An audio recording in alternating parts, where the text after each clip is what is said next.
Hi everybody and welcome to the Big Fish Football Show, Week 4 in review. First game we have up, Denver versus the New York Jets.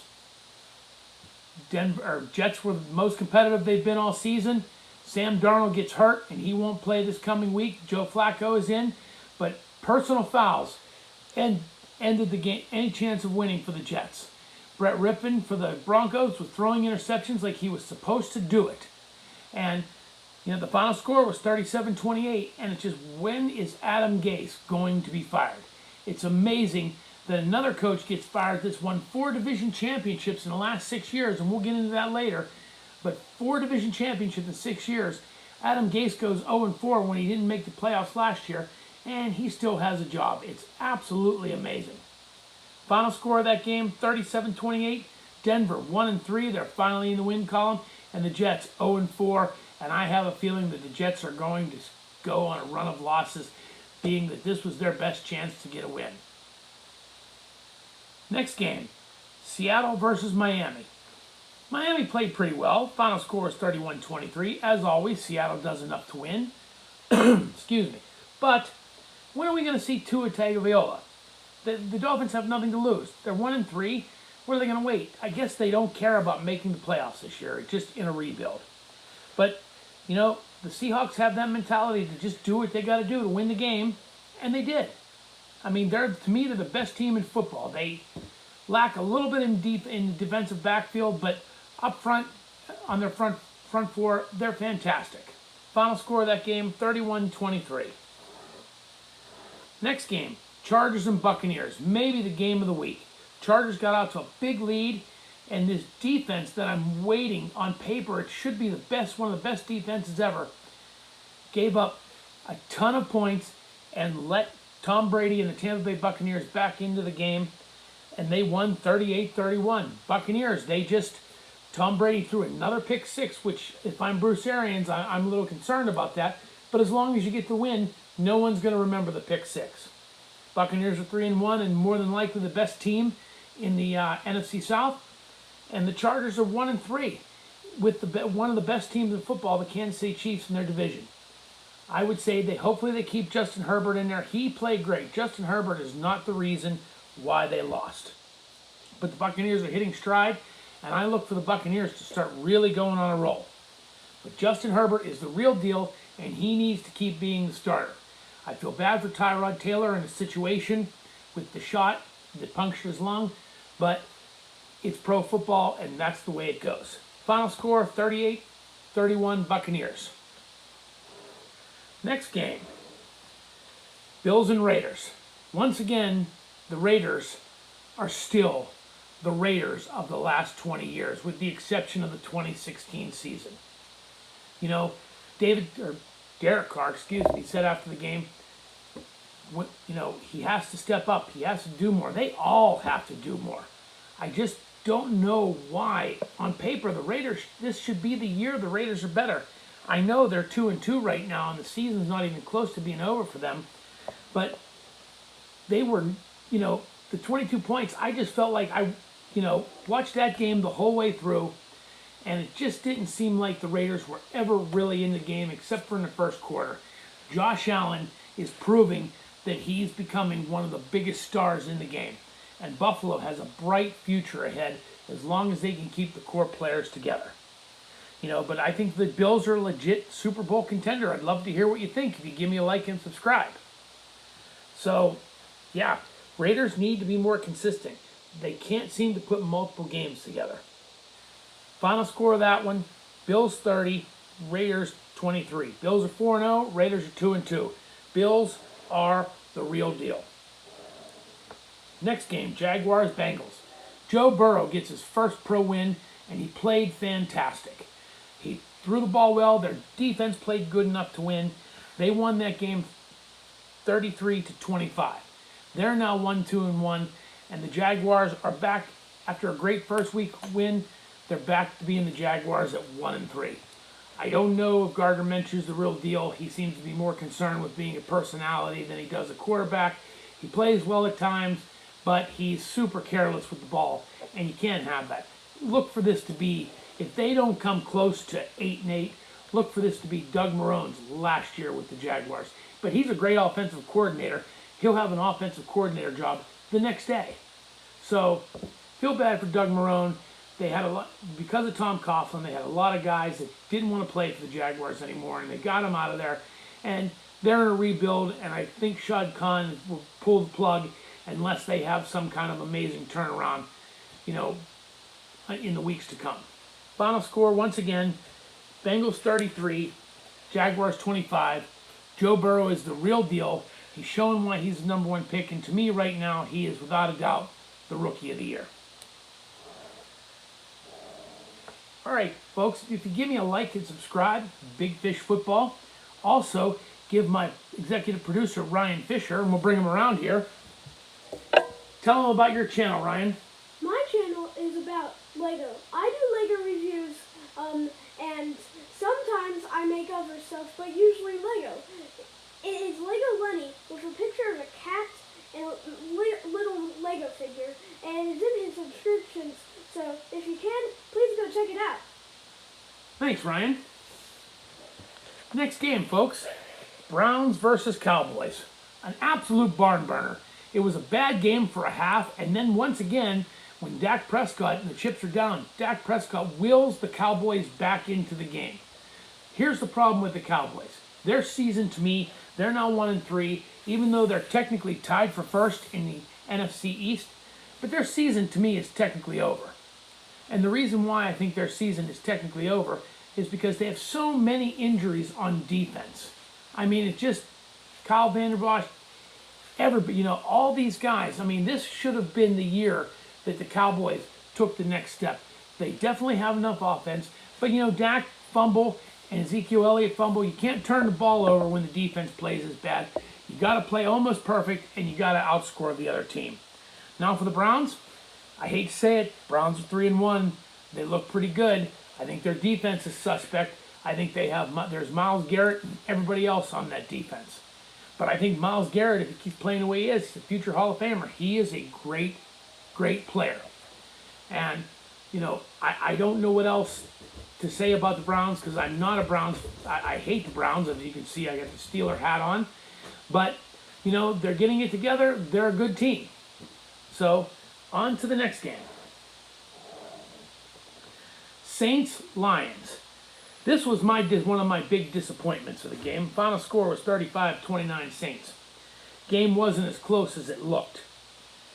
Lions, this will be Matt Patricia's last year. I don't see how the Ford family can keep going with Patricia after this season. Though they have a lot of class and they'll give him till the end of the year. But he may be able to turn it around.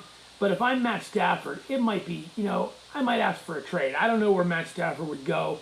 But this team just the same year after year after year. But they were winners when Jim Caldwell was the head coach. Fact of the matter is, Jim Caldwell went 8-8 and lost his job. I mean, that's the most ridiculous thing I've ever heard. You finally have a coach that's bringing your team some consistency. Stick with them. There's a reason why the Steelers only miss the playoffs every once in a while. I know they've missed the last 2 years, but every once in a while. Because the Pittsburgh Steelers have had they've had 3 coaches in the last 51 years. But the Saints impressed me. I thought the Saints would start taking a downward trend, and I tell you what, they didn't. And I'm super impressed with the Saints. They're back up to 2-2, and I still think when they play Tampa in Tampa, I think the Buccaneers will win. But they showed me that they can go in and win games they're supposed to win. Final score of that game: Saints 35, Lions 29. Another disappointing season so far for the Detroit Lions. Next game, Ravens, Washington. This game was barely competitive, folks. I mean, if you watched it, the Ravens are just head and shoulders better than the Washington football team. They had a nice tribute for Ron Rivera, who's fighting cancer, and I love the guy. He's just he's a great man. If he was a college coach and my son Ryan that you just seen had a chance for a scholarship, I'd want him to play for Ron Rivera. Just a class act and a great man. But 31-17 final score. Ravens 3-1. They just did their thing, running the ball, passing when they have to. Washington 1-3. And Dwayne Haskins, we found out yesterday, is benched. He's done. He's not done for the year, but he's been moved to the third string quarterback, which tells me that Kyle Allen's a starter, which tells me that, yeah, he wasn't Ron Rivera's guy. They gave him a shot, and that's the end of it. So, Washington football team, they're in a rebuild. Let's see what Kyle Allen's going to do next week. But the final score of that game again, 31-17 Ravens. Ravens are 3-1. Washington Redskins 1-3. They played great against Philadelphia, but let's face it, Philadelphia's bad. But if Washington can turn around with Kyle Allen or maybe Alex Smith, then maybe they can get back into it. Because I'm telling you, it's starting to look like 6-10 could win the division in the NFC East. Next game, Cardinals, Panthers. I tell you what, I know I picked the Cardinals thinking the Panthers were in a rebuild, but Teddy Bridgewater proven why he was a #1 pick. He played amazing. They won that game 31-21. Both teams are 2-2 now.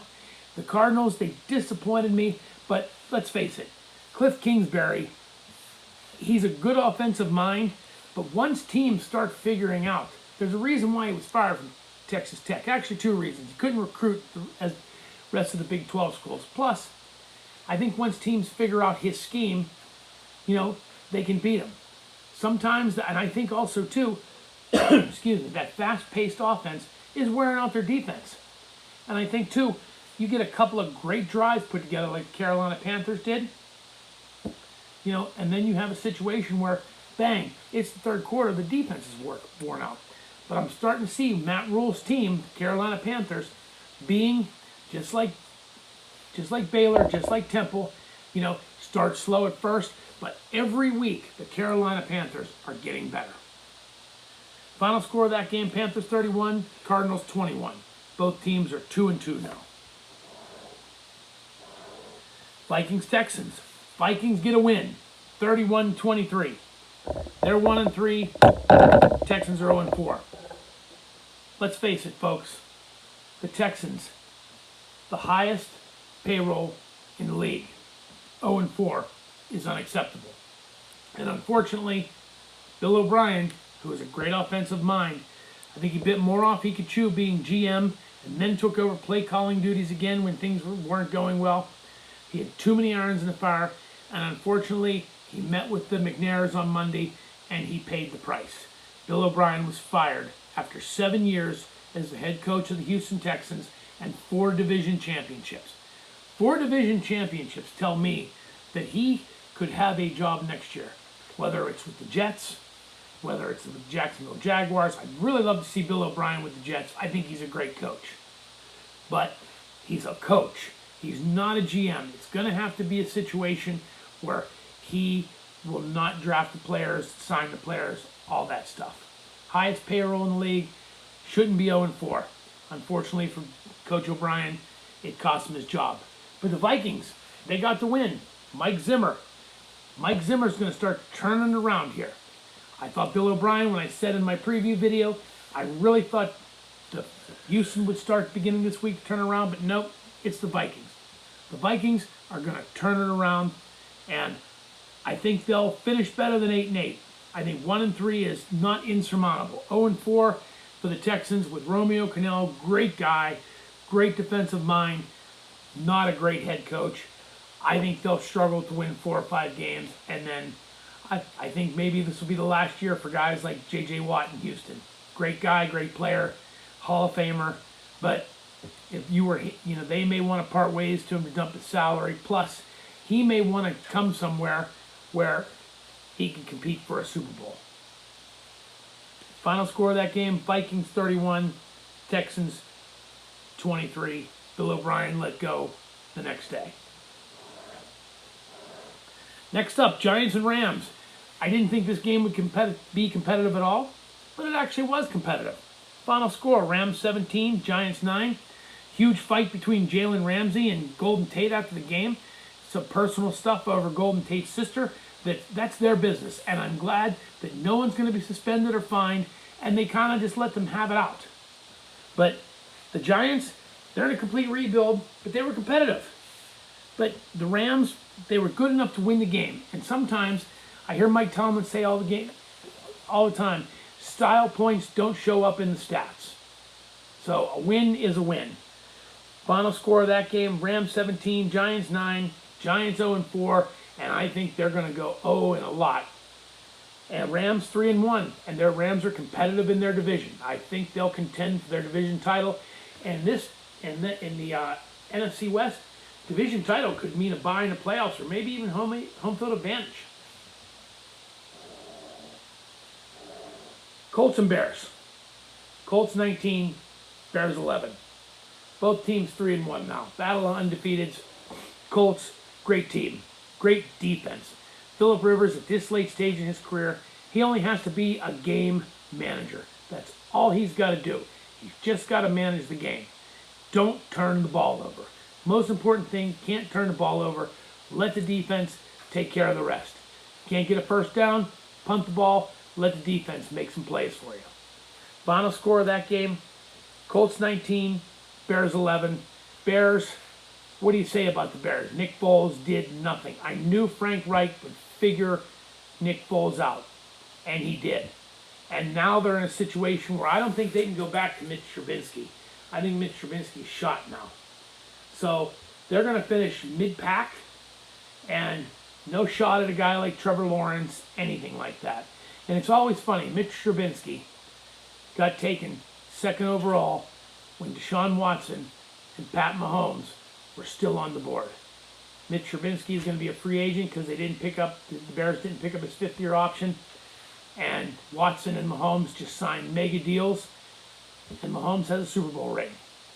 So it just goes to show you, folks, how important scouting is. Hey, once again, I'd love to be able to tell you, give me a like and subscribe. Give me a like and subscribe. I really appreciate it. And we're going to have my executive producer and my son, Ryan Fisher, on one more time at the end of the show to go over his page one more time. So, next game. Sunday Night Football, great game. Fantastic game. Eagles 25, 49ers 20. I think if the 49ers had all their defensive players, I think they'd have won easy. I think if Garoppolo was there, they may have won that game easy. Nick Mullins did not play well, and he was replaced with Beathard in the later on in the second half. And 49ers are 2-2. They got to get healthy, and they have major injuries on defense, but they're holding their own on defense. Hopefully, this is the best Carson Wentz looked. But you will find Pittsburgh's defense next week is 100% healthy, so we'll actually find out how much better Carson Wentz has gotten. Final score of that game, Eagles 25, 49ers 20. Eagles are 1-2-1, 49ers are 2-2. And hey, because of that tie, the Eagles are alone in first place in the NFC East. So it's going to be funny. Like I said a couple of games ago, I think 6-10 is going to win this division. It'll suck that they get a home playoff game, but in this COVID world we're living in right now, it may not matter. But hopefully, after the election or after the new year, the COVID thing will look a lot different, we hope. In the most disappointing game of the week, Packers 30, Falcons 16 on Monday Night Football. What an extreme disappointment. These guys, Dan Quinn is a great coach, and he got them to a Super Bowl and had them up 28-3 at the beginning of the fourth quarter. They didn't even show up for this game. I think you had the Dallas loss, and then the loss the week after that. I wonder if the wind's out of their sails and they have no confidence. But, I know Green Bay is a tough place to play, but it wasn't cold, and there were no fans in the seats. So I'm just disappointed. They just didn't play well. And, they're 0-4 now. Dan Quinn, unfortunately, I think will be replaced at the end of the year. There's going to be a lot of coaching openings this year, kind of at the end of the season, folks. Packers are 4-0. Packers, legit Super Bowl contender. They look good offensively. They look good defensively. So, what can you do? Aaron Rodgers is, so far, having one of the best seasons of his career. So if he keeps that up, Packers are going to be hard to beat. And then the other Monday night game, that was supposed to be played on Sunday, but a player from the Chiefs got tested positive for COVID, and Cam Newton tested positive for COVID. Chiefs beat the Patriots 26-10. And they lost that game because Brian Hoyer and Jarrett Stidham did not give them quality quarterback play. I truly believe, as good as the Patriots defense played, if Cam Newton was in there, I think they'd have won that game. It'd have been a squeaker, but I really think they'd have won that game. But, you know, everybody knows the rules with this COVID, and when you get it, you're out. It's really that simple. All right, we're going to review the Thursday night game, Bucs and Bears. It's really this simple. I think the Buccaneers win this game easy. I think the Bears are overrated. I think the Bears are 8-8, 9-17. I think the defense is overrated. I think if you get a good right tackle and right guard, you can kind of shut down Khalil Mack. This is his big chance. Tom Brady, he's good at sidestepping, but they need to come at him with all they got, straight up the middle, just like the New York Giants did in the 2 Super Bowls they beat them. You know, and hopefully they'll at least make the game more than competitive, make it an exciting game on Thursday night. But I really got to go with the Bucs. I would say Bucs will cover. Okay? Other news. Dwayne Haskins has been benched for Kyle Allen in Washington. I disagree with this in 2 ways. Kyle Allen is not the future of your team. I know that he understands the system that the Washington football team is running better than maybe Dwayne Haskins does. Dwayne Haskins is number 1 pick. And I know Ron Rivera and his team didn't pick him, but he was graded a number 1 caliber talent. So if I'm Dwayne Haskins and I'm on the bench for the rest of the year, I'm asking my agent to see maybe if I can get out of there. Maybe you could sit here in Pittsburgh for a year or 2, you know, behind Roethlisberger and learn something.